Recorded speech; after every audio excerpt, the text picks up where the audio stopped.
इसमें दो, जैसे आप अवतल लेंस के लिए फोकस दूरी का सूत्र पढ़े थे,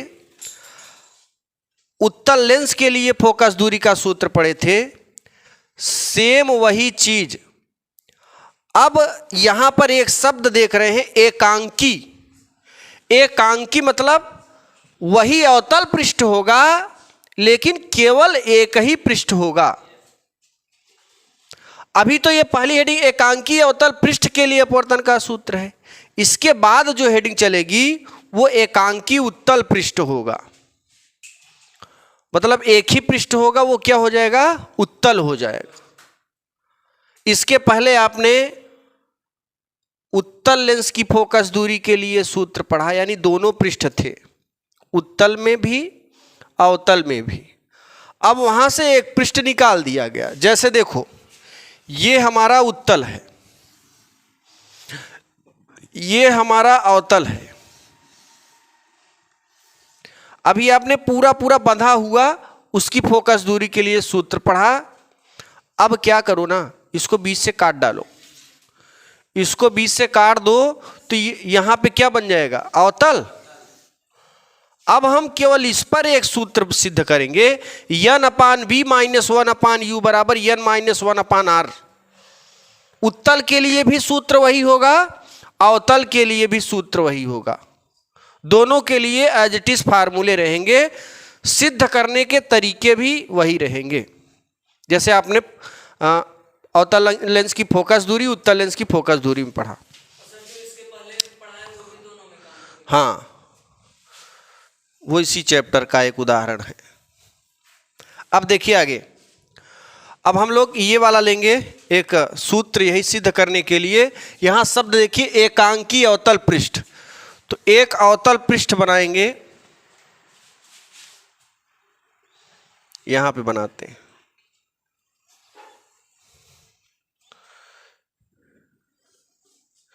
ये हमारे पास अवतल पृष्ठ बन गया। उसके बाद आप जानते हैं कि यहां पर ध्रुव होता है, एक पृष्ठ है तो एक ध्रुव और दो पृष्ठ है तो दो ध्रुव। लेंस में दो ध्रुव हुआ करते थे क्योंकि वहां पर दो पृष्ठ हैं। अब ये पहला पृष्ठ है तो पहले पृष्ठ के ध्रुव को कहां से, चाहे P1 कर दो या केवल और केवल P कर दो, कोई दिक्कत नहीं होनी चाहिए किसी को, क्योंकि एक ही पृष्ठ है तो P1 रखने का नाम ही नहीं है। जब दो पृष्ठ होते हैं तो एक को P1 मान लेते हैं और एक को P2, और केवल एक ही है तो हम केवल क्या नाम देंगे, P। जैसे दो पर्दा है आपके पास तो पर्दा 1 पर्दा 2, दो रूम है, रूम 1 रूम 2, एक रूम है तब केवल रूम। यार 1 लगाने की जरूरत नहीं क्योंकि आगे है ही नहीं हमारे पास। अब आगे देखिए, तो यहां से हम 1 हटा देंगे। इसका अगर पोर्शन ऐसे डाट डाट करके बनाओगे तो एक गोले का निर्माण हो रहा है कि नहीं। थोड़ा गोला और बड़ा बना लेते हैं ताकि चित्र ना जबरदस्त बने, भौकाली एकदम। भौकाली अगर बनेगा तो बढ़िया रहे।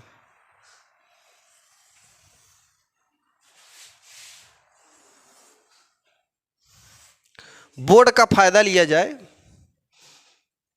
अब आगे देखिए, यहां पर एक ध्रुव ले लेते हैं, पृष्ठ का ध्रुव। ध्यान समझिए, ये कांच है, क्या है, कांच, और यहां से लेकर चालू है यहां तक पूरा कांच ही कांच है। कौन सा कांच है, अवतल। और ई का बना दे भाई साहब, पृष्ठ। अगर दो पृष्ठ इसमें एक ठे और ऐसे घूमा होता तो बन जाता अवतल लेंस। लेंस का निर्माण तभी होगा जब दो पृष्ठ होंगे। लेंस यहां पे नहीं बना है, यहां पर अवतल पृष्ठ बनाए हैं। कांच का कौन सा पृष्ठ लिए हैं, अवतल। किसका लिए हैं, कांच का। किसका है, कांच का। अब इसको जब गोला ऐसे बढ़ाओगे डाट डाट करके, गोला बन रहा है क्या, गोला बनेगा तो इस गोले का एक केंद्र होगा, क्या केंद्र होगा। सी फॉर सेंटर, सेंटर माने केंद्र, चाहे आदमी का सेंटर हो चाहे इस गोले का सेंटर हो, दोनों को सी से, क्योंकि सी फॉर सेंटर। चलो भाई साहब ये गोला मिटा देते हैं क्योंकि हमारा काम हो गया, अब इसका काम नहीं है। सब लोग जानते हो कि मुख्य अक्ष का निर्माण तभी होगा जब ध्रुव और वक्रता केंद्र को मिलाएंगे। ध्रुव और वक्रता केंद्र को मिलाने वाली रेखा को मुख्य अक्ष कहते हैं। क्या कहते हैं? जैसे ये जो रोड है, ये रोड हमारे बगल में जो हाईवे है यानी S35, जो भी हो, अब जो भी हो यानी S35 कुछ भी है, तो कहने का मतलब इस रोड को हम लोग मिर्जापुर रोड बोलते हैं। कौन सी रोड? और इलाहाबाद को झूसी वाला पकड़ लोगे तो वो बनारस वाला रोड बोलेंगे, है ना। क्यों बोल रहे हैं भाई साहब?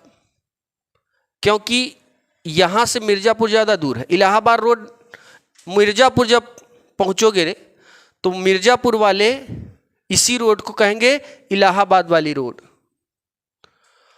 और हम लोग मिर्जापुर वाली रोड, क्योंकि डिस्टेंस यहां से इधर बढ़ रहा है ना, इधर इलाहाबाद नजदीक है तो इलाहाबाद वाली रोड नहीं कहेंगे, ये वाली रोड कौन सा कहेंगे? मिर्जा। इधर से इलाहाबाद जाओगे 25, मिर्जापुर जाओगे 65, तो हम मिर्जापुर वाली रोड। और वहां पहुंच जाओ मिर्जापुर तो कहेंगे इलाहाबाद वाली रोड। मांडा पहुंच जाओगे, मांडा के और उधर पहुंच जाओ तो ये इलाहाबाद वाली रोड में जोड़ी जाएगी। खैर छोड़िए, यहां देखो कौन से जोड़ेंगे? ध्रुव और वक्रता केंद्र को मिलाने वाली रेखा को मुख्य अक्ष कहते हैं। दूसरी चीज, या एक किरण यहीं पे डाल दो। क्या डाल दोगे? किरण। एक सीधी किरण मारो जो कहां से होकर जाए? वक्रता केंद्र और ध्रुव से होकर जाए। ये ऐसे जाएगी कि नहीं जाएगी? यहां तक समझ में आ गया? ये क्या है? एक किरण है। इस किरण का नाम क्या है? आपतित किरण। क्या है? आपतित किरण ही मुख्य अक्ष का काम कर रही है। किसका काम कर रही है? मुख्य अक्ष। अब जरा ये बता दो कि जब ऐसे सीधे मारोगे किरण तो ऐसे सीधे जाएगी, इधर तो आपतित हो गया, और जब यही किरण लेंस में प्रवेश करेगी तो उस किरण का नाम क्या होगा? अपवर्तित किरण। देखो ये कांच है, यहां से टार्च मारा, ध्यान से समझना। मान लो आप 4 व्हीलर के अंदर बैठे हो और बैठे हो, बाहर से कोई टार्च मारा तो टार्च का प्रकाश आपके अंदर घुसा, कांच के अंदर गया, कांच के अंदर से उस गाड़ी में घुस गया। तो जब वो प्रकाश कांच के बाहर थी तो आपतित थी, और जैसे ही कांच से अंदर घुसी अपवर्तित हो गई। कौन सी किरण? अपवर्तित किरण। तो यहां से लेकर यहां तक आपतित, और जैसे ही जाएगी इसमें तो इस किरण का नाम क्या होगा? अपवर्तित। बात समझ में आई कि नहीं? तो यहां से लेकर यहां तक आपतित और यहां से लेकर यहां तक अपवर्तित। अब इस अपवर्तित किरण को अगर ऐसे पीछे खींच ले, क्या करेंगे? आपने कहीं कहीं देखा होगा कि हम अपवर्तित किरण को पीछे बढ़ा दिए हैं। किसी लेंस में देखे होंगे पीछे बढ़ाए हैं। जब वस्तु को फोकस और प्रकाशिक केंद्र के बीच में रखोगे उत्तल लेंस में, तो वहां पर देखियो पीछे बढ़ाए हैं अपवर्तित किरण को, तो जाके पीछे काटा है किरण, काटा है कि नहीं? वैसे ही ये जो अपवर्तित किरण है ना, इसे पीछे से बढ़ा दो। कहां बढ़ा दोगे? पहले तो आगे गई, ऐसे आगे गई, अब इसे क्या करेंगे? पीछे खींच लो। जैसे पहले जीभ निकालो, और इसे फिर क्या करोगे? खींच लो। दिक्कत क्या है? तो पहले मैंने किरण को डाला, फिर क्या किया, खींच लिया। अब जरा बताना तुम, आपतित किरण और जब खींचा हिया तक तो इसमें क्या आ गई, अपवर्तित किरण। तो इसमें कई किरण है, आपतित भी है अपवर्तित भी है। एक चीज सोचे हो क्या कभी, अभी आपने दर्पण में क्या पढ़ा था, जब प्रकाश की किरण वक्रता केंद्र से होकर जाती है तो अपवर्तन के पश्चात उसी माध्यम में वापस लौट जाती है। अरे परावर्तन उम्मन होता है, अपवर्तन यहाँ हो रहा है, देखो है कि नहीं। दर्पण में परावर्तन, लेंस में तो ये जा रही है और बढ़ाएंगे तो पीछे आ रही है। तो इसी आपतित में, इसी मुख्य अक्ष में दो किरण हुई। ये मुख्य अक्ष, पहले ये आपतित किरण गई और जब इस अपवर्तित किरण को पीछे खींचा तो इसमें एक किरण और है जिसका नाम है अपवर्तित किरण। तो आपतित किरण के साथ साथ अपवर्तित किरण होगी कि नहीं होगी। जैसे समोसा के साथ चटनी होता है, वैसे आपतित किरण के साथ अपवर्तित किरण होता है। यहां पर ये दर्पण नहीं है, कांच है। क्या है, कांच है। किरणों को हम पीछे बढ़ा सकते हैं। दर्पण तब होता जब कलई किया गया होता। यहां पर ये कांच है, एक ही पृष्ठ है।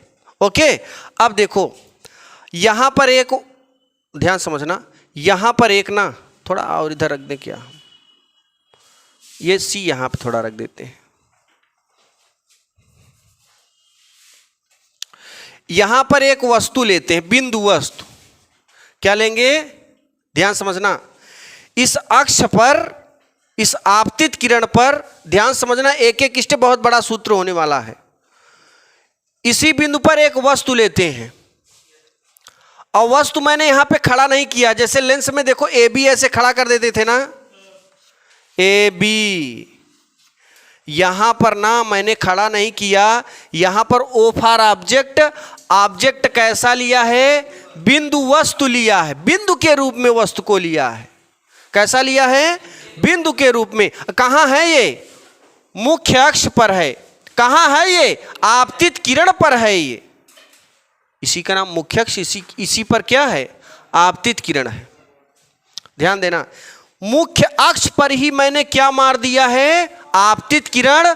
और इस आपतित किरण जब इस पार गई तो अपवर्तित किरण हुई और अपवर्तित किरण को ही मैंने कहां बढ़ा दिया, पीछे। तो इसमें कितनी लहरें हैं, 3 लहरें यार। एक तो मुख्य अक्ष, एक आपतित किरण, बैक किया तो कितनी लहर उठी है, 3 लहर। ध्यान से समझना, ये जो मुख्य अक्ष है ना, इसी पर मैंने क्या रख दिया, एक बिंदु वस्तु। बिंदु के रूप में वस्तु लिया है, एक डाट के रूप में एक छोटा वस्तु लिया है।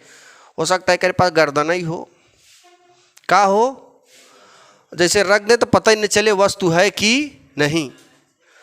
तो मैं एक बिंदु वस्तु लिया। अब देखिए सभी लोग, सभी ध्यान से देखो, जब ये वस्तु है तो ये किरण छोड़ेगी नहीं छोड़ेगी। एक किरण यहां पर जाएगी,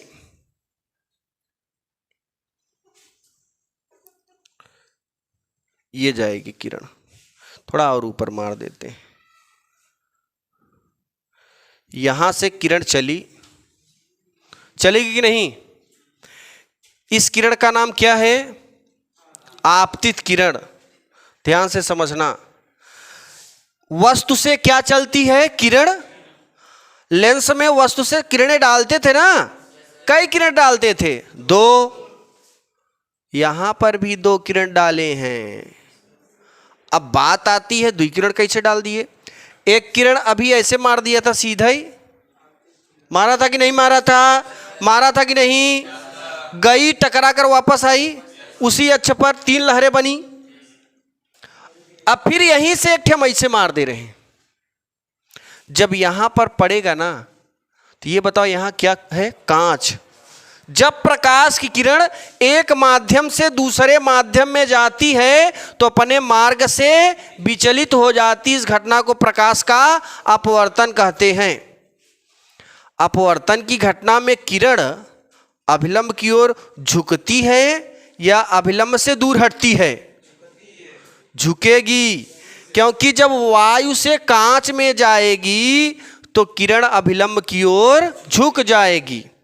अच्छा जरा ये बताओ कि कोई पृष्ठ है, जब किरण मारते हो तो उस पृष्ठ के लंबवत एक क्या होता है? अभिलंब।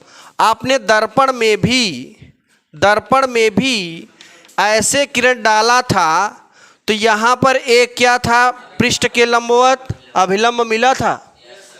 ऐसे ही ना किसी पृष्ठ पर मारोगे तो उस पृष्ठ के लंबवत क्या मिलेगा? अभिलंब।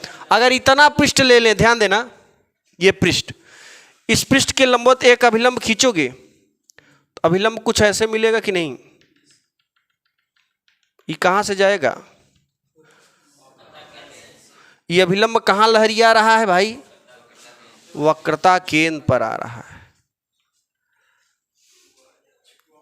कोई दिक्कत? अभिलंब जब खींचा तो कहां पे मिला? वक्रता केंद्र से होकर गया। कोई दिक्कत? कहां से जाएगा? वक्रता केंद्र से चला जाएगा। अब ये जो किरण है ये सीधे जाएगी कि अभिलंब की ओर झुकेगी? हाँ, झुकेगी। कुल मिला के ऐसे जाएगी कि नहीं? देखो सीधे न जाके किधर चली गई? अभिलंब की ओर चली गई। गई कि नहीं? अब बताओ, ये अभिलंब है। एक अरे पहले दर्पणवा में का पढ़े थे? आपतित किरण अभिलंब के बीच बने कोण को आपतन कोण, परावर्तित किरण अभिलंब के बीच बने कोण को परावर्तन कोण। ऐसे ही ये समझ लो कांच है। क्या है? ये किरण आएगी, इस पृष्ठ के लंबवत एक अभिलंब खींचेंगे, किरण सीधे न जाके लंब की ओर झुकेगी। ये आपतित किरण है, ये अभिलंब है। आपतित किरण अभिलंब के बीच बने कोण को आपतन कोण और इसके बीच अपवर्तन कोण। तो ये आपतित किरण अभिलंब के बीच बने कोण को आपतन कोण और अपवर्तित किरण अभिलंब के बीच बने कोण को अपवर्तन कोण। ये कौन सी किरण है? आपतित। ये क्या है? अभिलंब। इसके बीच जो कोण बनेगा, इस कोण का नाम क्या होगा? आपतन कोण आई होगा। नहीं समझ में आया? एज इट इज समझ में आ गया आपके। अब देखिए ये क्या है? ये यहां पे आर होगा कि नहीं? आर हम लोग इस टाइप बना देते हैं। हाँ कांच है भाई साहब। कांच, जब प्रकाश की किरण वायु में न जाओ, कांच ही है पूरा, मान लो लगा है यहाँ। अब जब बाहर कांच के बाहर निकलेगी तो अभिलंब से दूर हट जाएगी। पढ़े हो कि नहीं? बक्सा बनाओ, कांच पूरा बना दो। वो कांचे में है, अब तक ही घबराओ ना। ये क्या है? कांचे में है, यह इसीलिए अभिलंब की ओर झुक रहा है। अब देखो ये कांच में जब तक थी, ध्यान समझना, जब तक थी ये क्या थी? जब तक थी ये कांच में, तब तक अभिलंब की ओर झुकी। अब देखो यहां पर एक अभिलंब खींचेंगे, जैसे ही कांच से बाहर निकले अभिलंब से दूर हट। अभी ये कांच के अंदर ही है। कहां है? इसीलिए अभिलंब की ओर झुकी है, बाहर नहीं निकाल रहे हैं। कोई दिक्कत? आगे देखो, अब जरा ध्यान से समझना। इस किरण का नाम क्या है? इस किरण का नाम अपवर्तित किरण। अपवर्तित, एक किरण ऐसे डाला तो आपतित, और यहां पार गई तो अपवर्तित। फिर एक एक का किया? खींच लिया, वापस खींचा, तो इसमें आपतित भी है और अपवर्तित डबल ही आ गया है। एक मुख्य अक्ष पहले से है। मुख्य अक्ष आभासी होता है ना, याद रखना। वो बनाते नहीं हो, ऑलरेडी बना होता है हवा में। अब देखो ये कौन सी किरण है? अपवर्तित। अपवर्तित किरण को जैसे इसमें पीछे खींच लिया था, ऐसे ही इसको भी पीछे खींच लो। कहाँ खींच लोगे? पीछे खींच लो भाई साहब। पीछे खींचोगे, देखो ये अपवर्तित किरण पीछे खींचा, और इधर अपवर्तित किरण पीछे खींचा, जहां पर दो अपवर्तित किरणें एक दूसरे को काटती वहीं पे प्रतिबिंब बनता है। तो एक एक खींच के पहले से रखा था और एक जब खींचा तो दोनों यहाँ टकरा गई का, यहां टकराई तो यहां क्या बन गया, इस ओ का प्रतिबिंब बन गया। यह बिंदुवत होगा। यह दे देखो छोटकवा यह रखा है मसा का मूड़ी जैसा। कैसा रखा है भाई साहब, मसा का मूड़ी जैसा वस्तु, इसका प्रतिबिंब बन गया। ध्यान समझना, देखो आगे पीछे से पढ़े रहोगे तभी समझ में आएगा। देखो इधर जरा, ये लेंस है, ये द्वितीय फोकस है, ये प्रथम फोकस है। एक वस्तु ऐसे जाएगा, मान लो हम इसको वक्रता केंद्र पर रख दिए, पहले वक्रता केंद्र पर। अब देखो प्रतिबिंब कैसे बनता है। प्रकाश किरण जब मुख्य अक्ष के समांतर जाएगी अपवर्तन के पश्चात फोकस से, अब दूसरी किरण प्रतिबिंब बनाने के लिए दो किरण चाहिए, द्विठे आपतित किरण चाहिए। कितनी आपतित किरणें, जरा ध्यान समझना। एक किरण डाला यहां से गई और दूसरी किरण यहां पे डाल दो, ये सीधे जाएगी। यहां पे देखो ध्यान समझना, लेंस के दाहिने ओर जो आपको किरण दिख रही है, बात नहीं करना, बात मत करो। इधर देखो, ये जो किरण आ रही है, ये जो किरण लेंस के दाईं ओर जो किरण देख रहे हो, लेंस के दाईं ओर ये अपवर्तित किरणें हैं और यहां पे काट रही हैं, यहीं पे बनेगा प्रतिबिंब। ऐसे ही देखो, ये अपवर्तित किरण को पीछे बढ़ा दिया और इसमें अपवर्तित किरण को पीछे बढ़ा दिया, यहां पे कट रही हैं, तो यहीं पे क्या बन रहा है, प्रतिबिंब। जैसे वस्तु बिंदुवत है वैसे उसका प्रतिबिंब भी बिंदुवत है, हम मसा का मूड़ी जैसा। आगे देखो, ये वाला कोण कितना है, आई है। क्या है, आई। अच्छा जरा ये बताओ, एक आपने शीर्षा विमुख कोण शब्द पढ़ा होगा, कौन सा, जब दो किरणें ऐसे एक दूसरे को काटे, अगर ये वाला कोणवा आर है तो यह क्या होगा, ऐसी घटना यहां बन रही है का। देखो जरा ध्यान समझना, ये वाली किरण ये है, ये इसको अभी मैंने ये अपवर्तित किरण को पीछे बढ़ाया और ये अभिलंब आ रहा है ऐसे, तो ये बताओ, बात नहीं, ध्यान से समझो। ये अपवर्तित किरण को पीछे बढ़ाया ऐसे, ये आ रही है ये, और ये अभिलंब है ऐसे आ रहा है पीछे। अब बताओ ये वाला कोण कितना है, आर, तो बताओ ये वाला कोण कितना होगा, ये वाला, ये वाला आर ही तो होगा ना। ये वाला भी कोण क्या बन जाएगा, आर ही बन जाएगा। क्या बन जाएगा भाई साहब, ये बड़कवा कोण कितना है, बड़कवा, और छोटकवा आर। आंख मूंद कर ई वाला कोण बना दो अल्फा, ये वाला कोण बना दो बीटा, और ये वाला कोण बना दो गामा। देखो कुछ लोग आर ऐसे बनाते हैं ना, लेकिन आर ऐसे बनाओ तो गामा ऐसे ही मोड़ दो उठाई के, ये गामा है। ये गामा हमारे यहाँ के मेजा रोड का गामा पांडे, कौन है, गामा पांडे, पूर्व विधायक गामा पांडे हैं। हाँ ऐसा ही रहते हैं हमेशा, एक मोछा दबा एक मोछा उठा। आगे देखो, यहां पर जरा समझिएगा, ये आर हो गया। अब यहां पर इसका नाम रख देते हैं हम लोग, इसका नाम क्या रख दें, यम रख दो, और यहां से लंब डाल दो नीचे, इसका नाम क्या रख दोगे, यन। कोई दिक्कत नहीं है। इसकी ऊंचाई हम रख देते हैं यच, कोई दिक्कत नहीं है। अब हम शुरू से स्टार्ट करते हैं, माजरा क्या है। ये हमें पता हो गया कि ये इतना इसका प्रोग्राम है। अब जरा समझिए, ये जो कोण बने हैं ना, ये बहुत छोटे हैं। क्या हैं, बहुत छोटे हैं। अगर चित्र न बनाए होते तो बहुत छोटा बनता। चित्र तो हमारा बोर्ड बड़ा है, 4x8 का है, चित्र बड़ा बना इसलिए बड़ा बड़ा जगह दिख रहा है। कॉपी में बनाओगे तो छोटा छोटा। तो वैसे ही जो कोण बनते हैं ना, ये आई और आर बहुत छोटे हैं। और जब साइन आई और साइन आर का मान बहुत छोटा होगा तो साइन आई बराबर आई और साइन आर बराबर आर। ये कैसे होगा जरा ध्यान देना। देखो इस पृष्ठ का नाम रख देते हैं L1 और इस पृष्ठ का नाम S1 कर देते हैं, क्योंकि L1 माने होता है लेंस और S माने होता है सरफेस माने पृष्ठ। तो ये S1 और ये S2 और यहाँ पे क्या है P1 कर दे का नहीं करेंगे, क्योंकि एक ही पृष्ठ है, नहीं करेंगे। तो यहाँ पे माना एकांकी अवतल पृष्ठ S1 P S2 में, माना एकांकी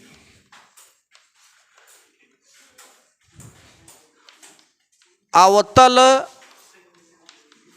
पृष्ठ, ध्यान से समझना, एकांकी अवतल पृष्ठ S1 P S2 में। अभी शुरू में आपने क्या करा, ध्यान समझो।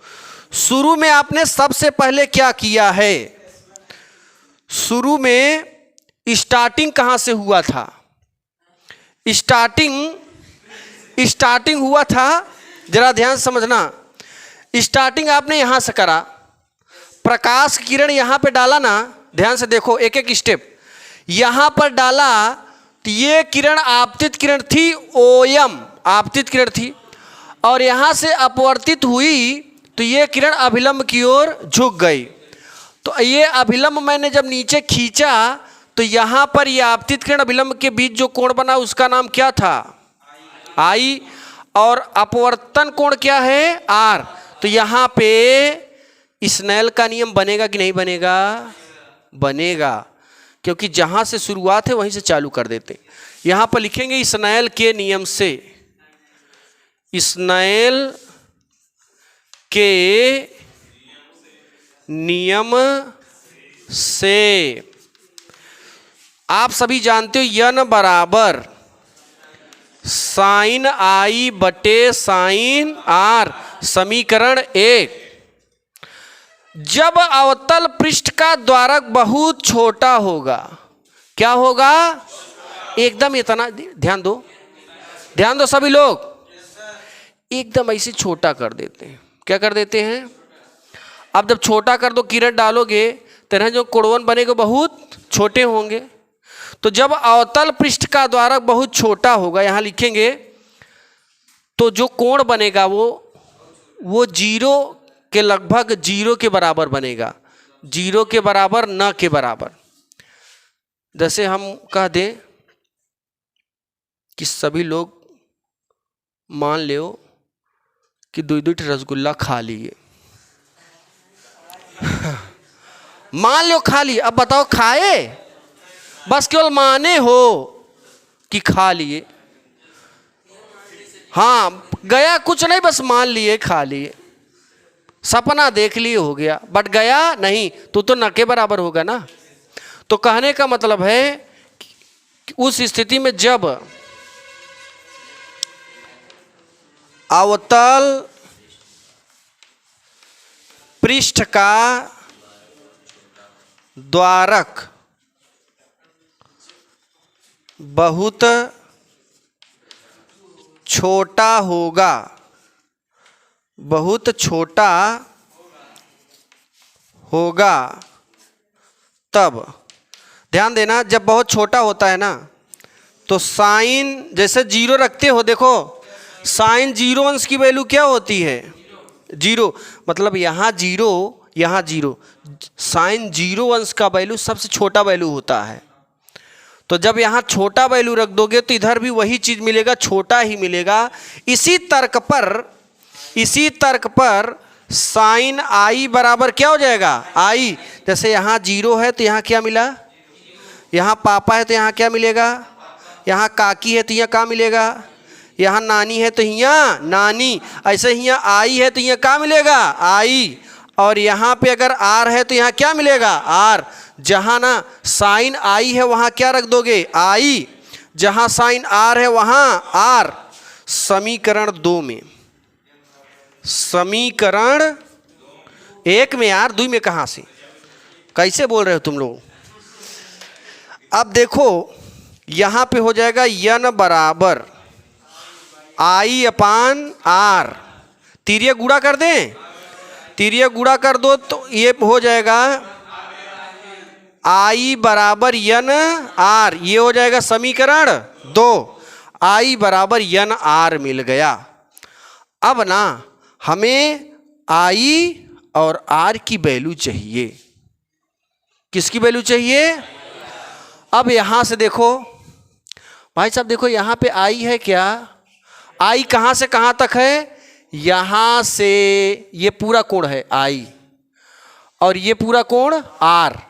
अब इसी में से हमें चुराना है। चुराओगे कैसे जरा समझिएगा। देखो इसमें बहिष्य कोण शब्द का प्रयोग करेंगे, बहिष्य कोण लगेगा। पहले देखो क्या होता है, देखो यम त्रिभुज, देखिए सभी लोग, त्रिभुज त्रिभुज त्रिभुज जरा समझिएगा। त्रिभुज देखिए, त्रिभुज इसमें ये वाला त्रिभुज लेंगे यम सी ओ में, त्रिभुज यम सी ओ में, ध्यान समझना। यहां लिखेंगे त्रिभुज यम सी ओ में, एक एक पॉइंट समझिए। अब यम सी ओ बना देते हैं, यम सी ओ ऐसे जा रहा है ना।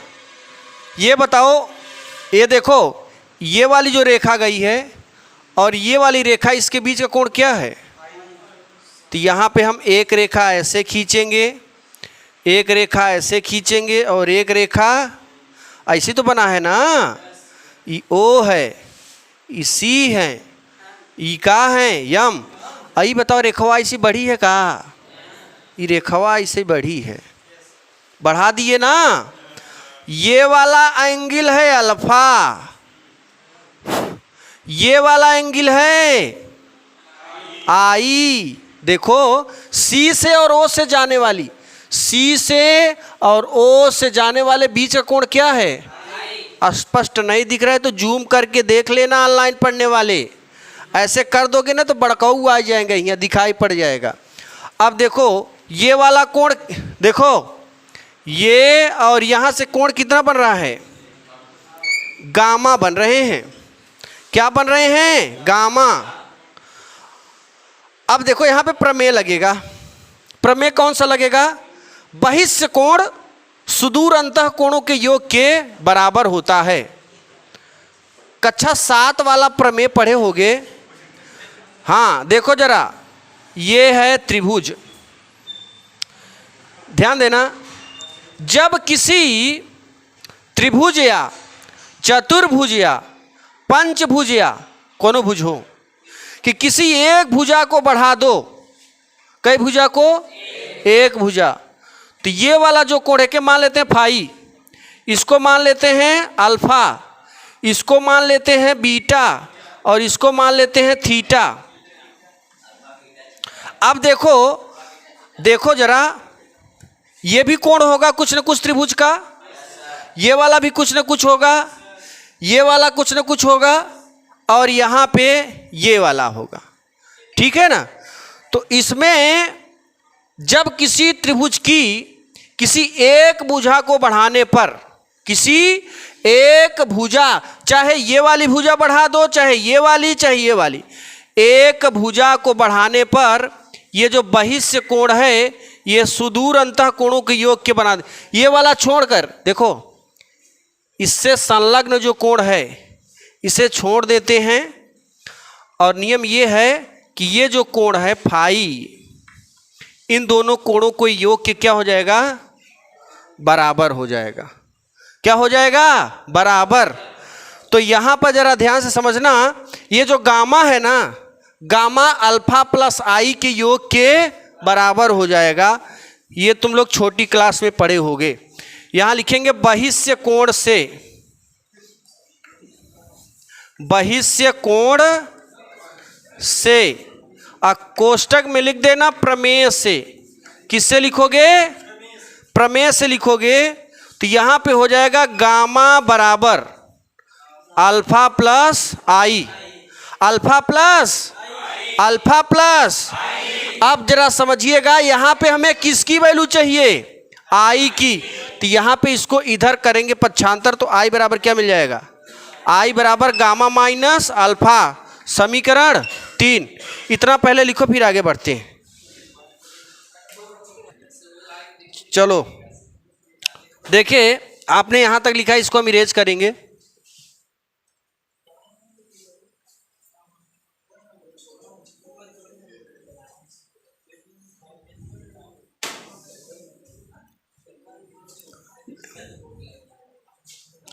जरा ध्यान समझना,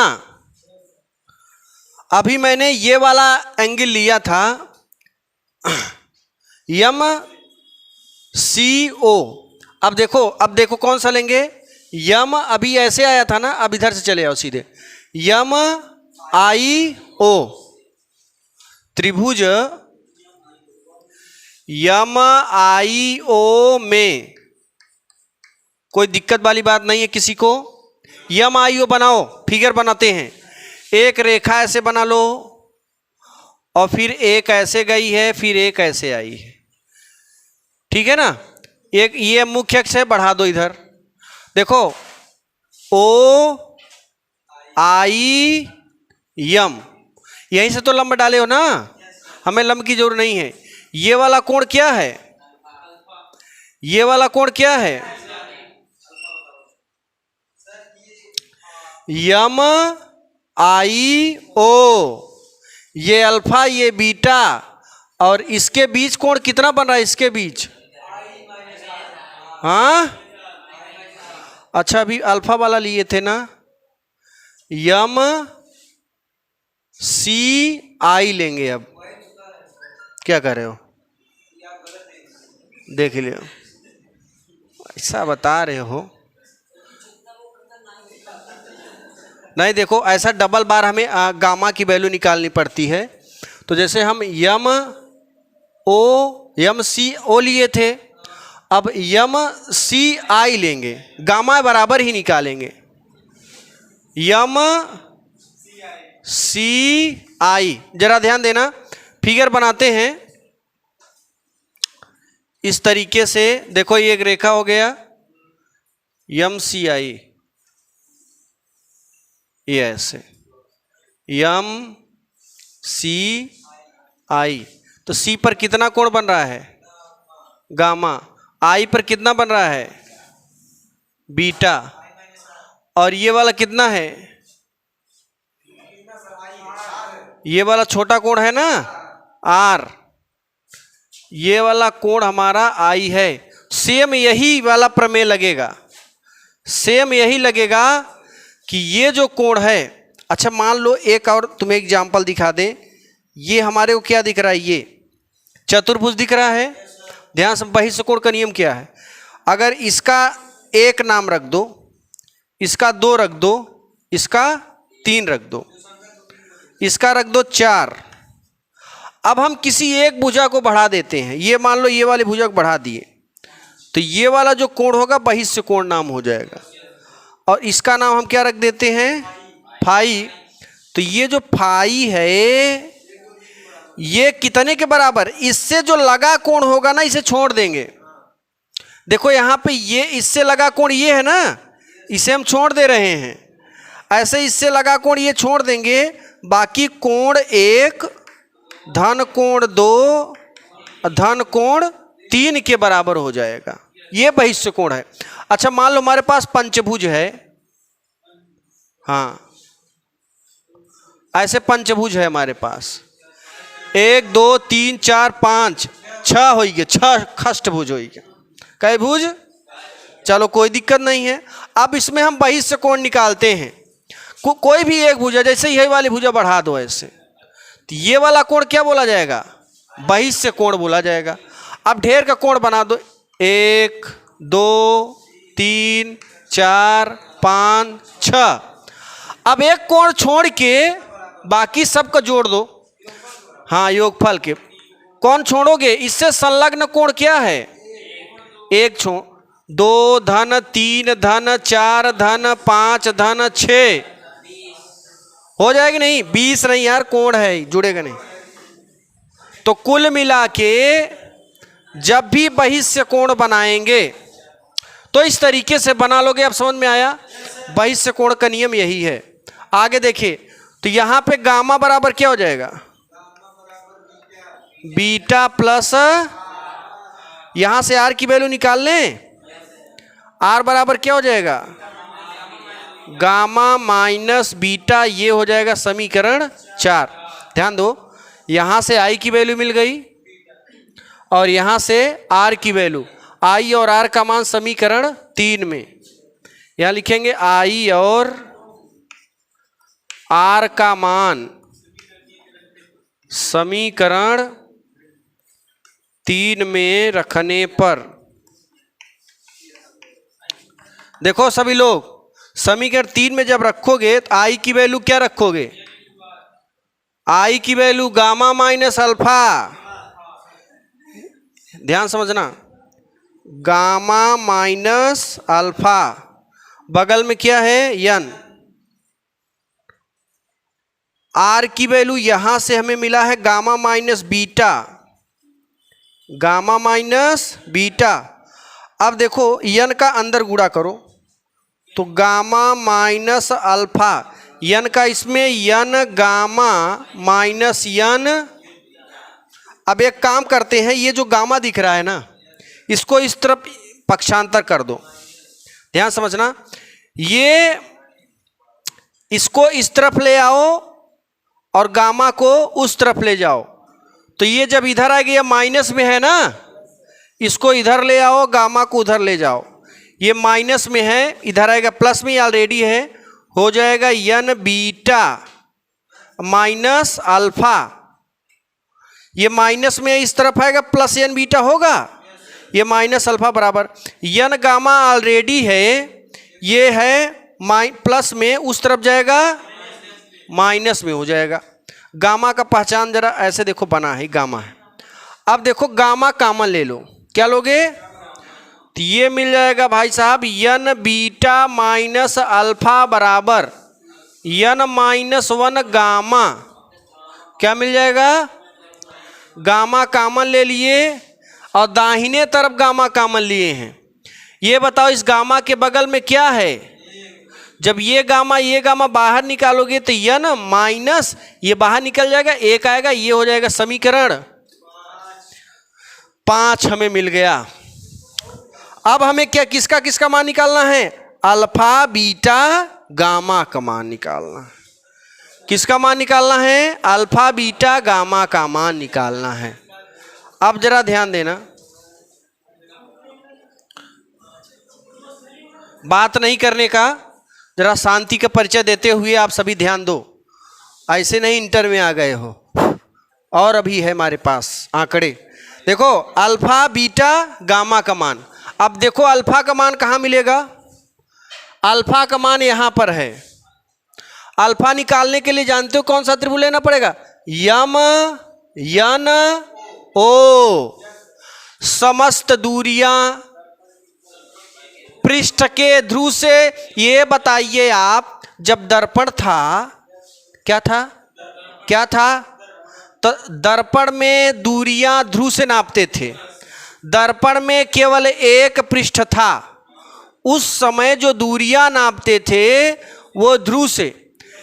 इसमें भी कितने पृष्ठ हैं? एक। इसमें भी दूरियां कहां से नापेंगे? ध्रुव से। तो आप बताओ प्यारे बच्चों, ध्रुव से लेकर इस वस्तु की दूरी को आपतित किरण के विपरीत दिशा में इसका चिन्ह माइनस होगा। ये माइनस हो जाएगा, सब लोग जानते हो। अब देखो ये प्रतिबिंब है, प्रतिबिंब से इसकी दूरी को माइनस वी से, किससे? वी से। ये है वक्रता केंद्र, ध्यान से समझना। क्या है? वक्रता केंद्र को ध्रुव से कितनी दूरी होगी? माइनस आर चिन्ह सहित। बाईं ओर है ना, सब दूरी क्या हो जाएगी? ऋणात्मक। सारी दूरी क्या हो जाएगी? ऋणात्मक। देखो ध्रुव से लेकर वस्तु की दूरी को u से, और किरण ऐसे जा रही है, दूरी ऐसे नाप रहे हो, इसलिए इसका चिन्ह निगेटिव हो जाएगा चिन्ह परिपाटी से। ध्रुव से लेकर प्रतिबिंब के बीच की दूरी v से, और इसका भी चिन्ह माइनस में हो जाएगा। ध्रुव से लेकर वक्रता केंद्र के बीच की दूरी को r से, इसका भी चिन्ह माइनस से हो जाएगा। बहुत तेज मारेंगे, समझ लेना, दलाली ना करो ज्यादा। अब देखो ये हमारी दूरियां हो गई। अब अभी मैंने क्या कहा, देखो वो दर्पण वाला नियम लगेगा। दर्पण में भी एक पृष्ठ होता था, दर्पण का द्वारक बहुत छोटा यार, इसमें भी एक पृष्ठ है, इसका भी द्वारक बहुत। जब द्वारक बहुत छोटा होगा तो जब लंब डालोगे ये यम कहाँ होगा, पी पर। लंब डालोगे तो यनव कहाँ जाएगा, पी पर। ऐसी स्थिति में जो जब यन पी पर पहुंच जाएगा तो सी एन बराबर क्या हो जाएगा, सी पी। सी एन बराबर, अच्छा यन कब पहुंच जाएगा यहाँ, जब ये बड़ा लिए हो ना, छोटा ले लो, और जब छोटा लोगे और जब ये किरण डालोगे तो एकदम यहाँ पहुंच जाएगा, और लंब डालोगे तो यन भी कहाँ रहेगा, पी पर। तो ऐसी स्थिति में जितनी दूरी सी से यन की है, जितनी दूरी सी से पी की है, यन पहुंच जाएगा पी पर, तो सी एन बराबर सी पी हो जाएगा, आई एन बराबर आई पी हो जाएगा, ओ एन बराबर ओ पी हो जाएगा। अब देखिए हम लोग पहले ये वाला त्रिभुज लेते हैं, ध्यान समझना, पहले लिख देते हैं, ध्यान समझना, पहले लिख देंगे। अच्छा ये बताओ, जब दर्पण का द्वारक बहुत छोटा होगा तो यहां पर जो ये कोण है अल्फा, बीटा और गामा, इसके मान बहुत छोटे होंगे। ऐसी स्थिति में क्या होगा, जैसे साइन आई बराबर आई, साइन आर बराबर आर हो गया था ना, ऐसे ये कोण अल्फा बीटा गामा भी बहुत छोटे हो जाएंगे। उस स्थिति में टैन अल्फा बराबर अल्फा, टैन बीटा बराबर बीटा, टैन गामा बराबर गामा। क्या है, टैन इसलिए क्योंकि यहाँ पे लंब है और नीचे आधार है, इसलिए टैन लगाएंगे। पहले त्रिभुज देखो सभी लोग, पहले यहाँ पे लिखेंगे जब अवतल पृष्ठ का द्वारक अवतल पृष्ठ का द्वारक बहुत छोटा होगा, छोटा होगा, ध्यान समझो, छोटा होगा, तब क्या होगा, तब ये अभी टैन लेंगे, टैन अल्फा बराबर अल्फा कामा टैन बीटा बराबर बीटा, टैन गामा बराबर, बात नहीं, टैन गामा बराबर गामा। यह सूत्र का कसम है जो तुम लोग बोलो, ध्यान समझो, टैन अल्फा बराबर अल्फा, टैन बीटा बराबर बीटा, टैन गामा बराबर गामा। अब जरा ध्यान से समझना, यहां पर इसको मैंने अभी लिख दिया, भी इसका प्रयोग होगा। अच्छा ये बताइए, जब इस पृष्ठ का द्वारक छोटा होगा तो यन कहां पर पहुंच जाएगा, पी पर। जब ये पी पर पहुंच जाएगा ना तो सीएन सीपी के बराबर होगा। सीएन किसके बराबर हो जाएगा, मतलब ये दूरी, ये एन यहां पे पहुंच जाएगा तो सीएन बराबर सीपी, और सीपी के बीच की दूरी क्या है, ध्यान देना, सीएन बराबर सीपी अब बराबर माइनस आर। ये एन यहां पे पहुंच जाएगा तो जो आई एन लेंगे वो आई पी के बराबर हो जाएगा, और आई से लेकर पी के बीच की दूरी, ध्यान देना, आई एन बराबर आई पी, और ये हो जाएगा माइनस वी।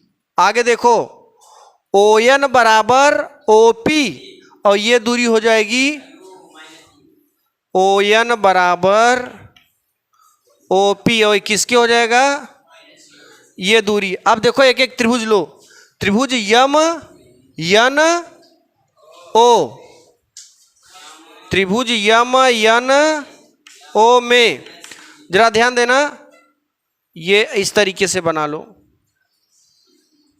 ये यहां पे यम है, यहां पे क्या है यन, और यहां पे ओ। ध्यान से समझिएगा, ये दूरी क्या है यच। देखिए ओ पर कौन सा कोण बना है अल्फा, यम यन ओ, ये वाली रेखा, ये लंब वाली रेखा, और यन से लेकर ओ तक वाली रेखा लिए हैं। बीच में ये जो आईसी है इसे हम छोड़ दिए हैं, क्योंकि ये वाला त्रिभुज लिए हैं। यहाँ पे कौन सा त्रिभुज बना है समकोण। अब जानते हैं कि कोण के सामने वाली भुजा लंब हो जाएगी, ये लंब का काम करेगी, और ये आधार। तो tan लगा दो, tan अल्फा बराबर लंब क्या है यमयन, और आधार क्या है ओयन। अभी मैंने क्या कहा, tan अल्फा बराबर क्या रखोगे, देखो tan अल्फा बराबर, तो जहां पर tan अल्फा है वहां अल्फा, और यमयन बराबर क्या है, ध्यान दो, यमयन बराबर क्या है, यमयन यच है। आराम से बोलो ना ज्यादा। यमयन बराबर ओयन, देखो ओयन बराबर ओपी अब बराबर माइनस यू, ये रही बात। अब आगे देखिए नई बात क्या है हमारे पास, दूसरा त्रिभुज। देखो अल्फा का मान ले लिया, अल्फा का लेने के लिए यम यन ओ लिया। अब किसका लेंगे बीटा, तो बीटा का लेने के लिए यम यन आई, त्रिभुज यम यन आई में फिर से एक त्रिभुज बनाएंगे। ये यच है, यम यन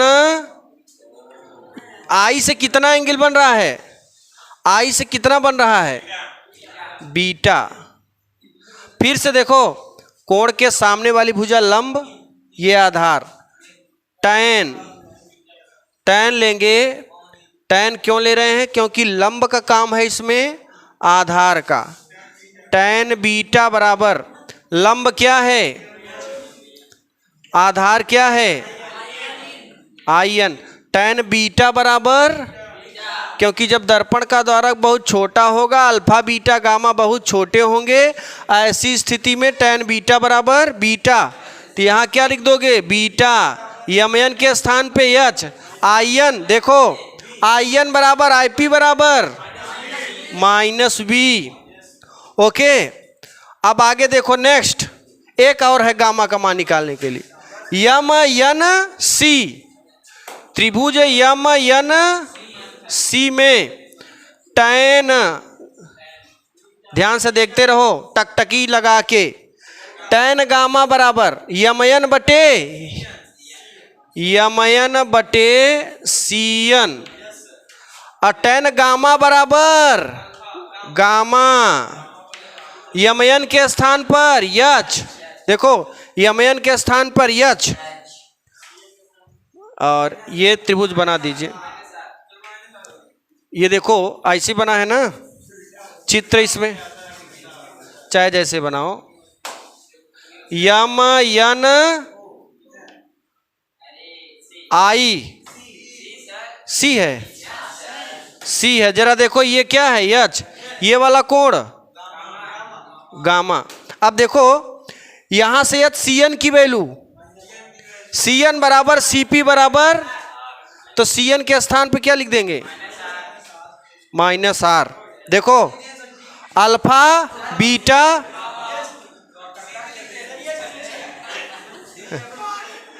यहां पे लिखें ये देखो ये अल्फा, ये बीटा और ये गामा, ये तीनों का मान मिल गया, इतना का स्क्रीनशॉट लो।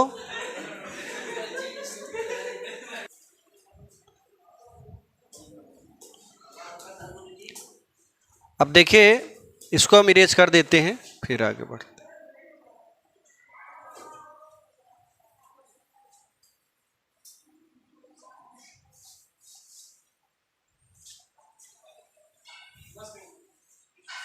अरे अभी यहीं तक लिखे हो, कैसे लिख रहे हो? थोड़ा फास्ट लिखो। देखो जरा, अल्फा बीटा गामा का मान समीकरण 5 में, अल्फा बीटा और गामा का मान